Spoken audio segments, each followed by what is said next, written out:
Hey everybody, it's Brandon, the Weekend Cruiser, where I go on a weekend cruise just about every weekend, and I am very excited to be on board Royal Caribbean's Allure of the Seas for her inaugural weekend sailing. You know, if it was a weekend cruise, I had to be here.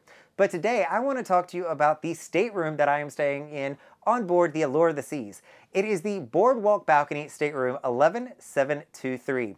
Now, I call this the poor man's balcony because I hear from a lot of you that say, you know what, I can't stay in an enclosed space. I can't be in an interior room or an ocean view. I have to have a balcony. This is a really good budget-friendly option to get your balcony to be able to come on a cruise and to have that same experience, saving some money compared to my peer across the hallway there who's going to be in an ocean view balcony, which is going to cost significantly more in some cases. So if you're looking to go in a balcony cabin that is on the cheaper side, look at the Oasis of the Seas and the Oasis Class and the Icon Class cruise ships with Royal Caribbean. They will have Boardwalk balconies as well as Central Park balconies that you could probably get into for a smaller amount than you would an ocean view balcony.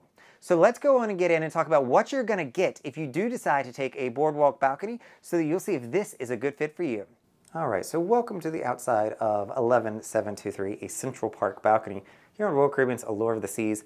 As you can see, we're in the aft section of the ship. So the elevator bank is all the way down there where you see that small little lobby sign, almost to the third set of green exit signs. The end of the ship is right there, so you are almost towards the very extreme aft of the ship. But let's walk on in and talk about this Central Park balcony, why you might want to consider it. First of all, to me, it comes across as the same exact size as an ocean view balcony. It's going to have all similar amenities. Just that balcony that we'll get to here in a little bit is in a little bit different of a spot. So coming into the room, you're going to see over here on the left, you're going to have some storage and you're going to have a cabinet. One thing I'll say about the Allure of the Seas is she's not really renovated. So she is a little bit older ship at this point. We see this is an orangey kind of room, and the picture is probably going to come out a little orangey because of the type of lighting that they have in here. You've got a little bit of storage there, and then you're going to have your desk. The power outlets here, I will say that, you know, they don't necessarily keep things in very tight. So things have fallen out of there. A lot of the people that I'm cruising with, I'm on a group cruise, by the way. If you're interested in that, fill out the form down below to get the newsletter on where we're going so you can come and cruise with us. But that power socket right there doesn't really hold things in all that great.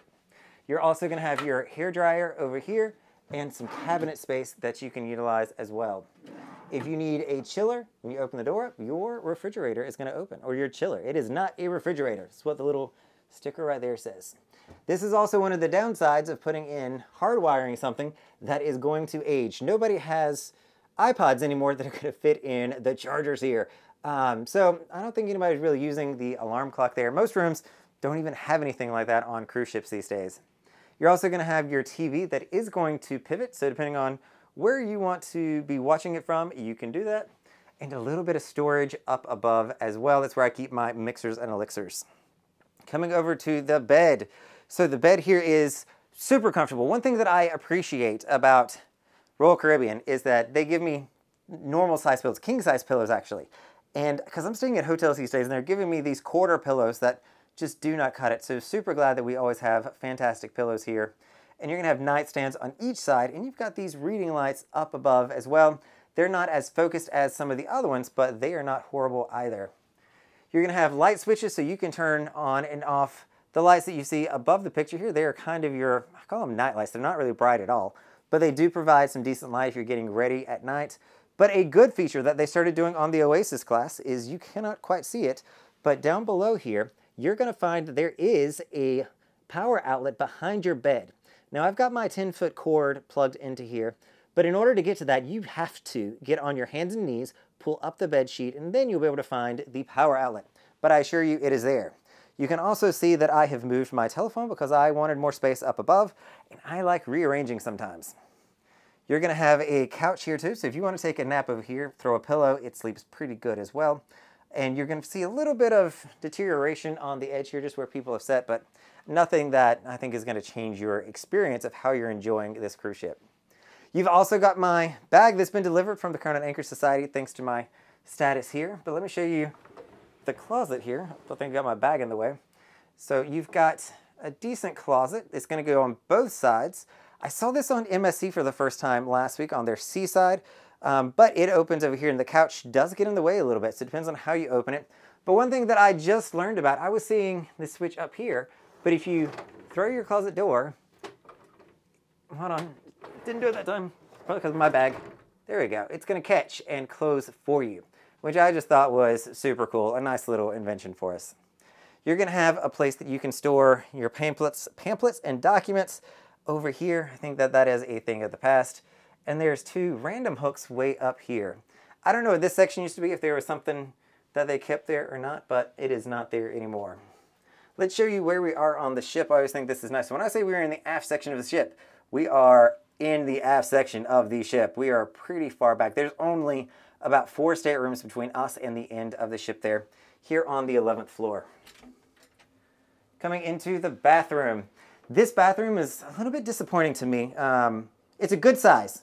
You walk into it, you feel like it's pretty expansive, but then I look at the cabinets and the sink, and it just seems a little bit small for no reason. They could have made this bigger, I feel like, and given us more storage. I don't keep that much on the shelf, but you see it's taking up all of the shelf. And you're going to have little cabinets over here. So you've got your glass bottles if you need those, and a shelf, and a little bit of storage down below as well.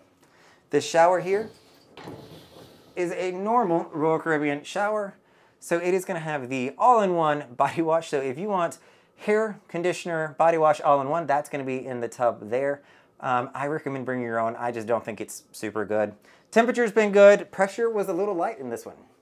This room is also going to come with a master switch. So luckily, it's not a master switch where you have to keep your key card inserted into it. It is simply just, is it on or is it off? You turn this off and the entire room goes off. So the stateroom attendant will even warn you when you come in, do not touch that button. Leave it in the on position and you'll be good to go. You've got your air conditioning up above. This room to me has ran not warm, but not as cold as some of the other ones. I've left it on cold the entire time. But let's walk outside and see why the Central Park balcony might be for you. So the first thing is, you know, it kind of feels a little bit like you're living in New York, in downtown Manhattan, is the impression that I get here. So when you walk outside, I mean, you see people's hung their clothes up, got the clotheslines almost out here, and you have neighbors that you look directly into their cabin. So that's just something you're going to have to be comfortable with. I've caught myself a time or two not closing my blinds or my curtains and not realizing it till it was almost too late. You know, you have to just remember that you've got people that can see directly into your stateroom. So keep that in mind. But let me walk you out here. You've got 2 stationary chairs, a good table here, but this is a really big selling point of this cruise is you have the boardwalk directly below you. So there's the carousel, you've got Sabor, but more importantly, if you are booking a boardwalk balcony, make sure you're getting it towards the end here. And this is the reason, is you've got the Aqua Show that is going to be right there for you. So if you can get even closer, I would recommend it. This show will sell out. It is a crowd favorite and probably the best show on board the Allure of the Seas, and you don't want to miss it because you excuse me, didn't get a reservation or you just couldn't make it in. This will guarantee that you can see every single show from the comfort of your own balcony. So there you have a poor man's balcony, Central Park balcony on Allure of the Seas 11723. It's been a really great stateroom for me. It does feel a wee little bit dated in places with some old technology and some old lighting, but I love the fact that I have a balcony and I got it at a really reasonable price. So I appreciate all that. But what I will say, the downside to it is you're not going to have your blinds open as often as you would on the ocean view side, because you're going to have cabins on the other side that can see directly into your stateroom.